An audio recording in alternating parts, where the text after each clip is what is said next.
নমস্কার বন্ধু, আমার রাষ্ট্রকৃষ্ণ চ্যানেলে সবাইকে স্বাগতম। তো অনেক বন্ধুরা বা ভাই বোনেরা জিজ্ঞাসা করে বা অনেকে আমরা ভয় পাই যে আমাদের চোখের পাতা লাফালে, যে আমরা ডান চোখ লাফাচ্ছে, অনেক সময় আমরা বুঝতে পারি যে কম্পন, ঠিক আছে, ডান চোখটা আমাদের কম্পন হলেও আমরা বুঝতে পারি, বাঁ চোখ কম্পন হলেও বুঝতে পারি।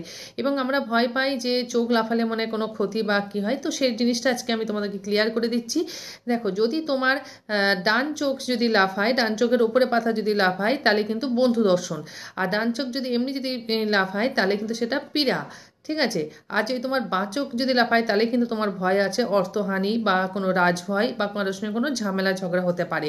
আর যদি বাম চোখটার মানে বাঁ চোখের উপরে যদি লাফায়, তাহলে কিন্তু তোমার অর্থ লাভ হবে। ঠিক আছে। আর যদি দু চোখে যদি একসাথে যদি কম্পন হয়, দু চোখ যদি একসঙ্গে লাফায়, তাহলে কিন্তু কোনো পীড়া বা রোগ যন্ত্রণা এরকম কিছু হতে পারে। তো মেয়েদের ডান চোখ বা ছেলেদের বাঁ চোখ এমন কোনো কথা নেই। তোমরা পঞ্জিকাতেও দেখে নিতে পারো চোখে এই যে লাফানোটা, বা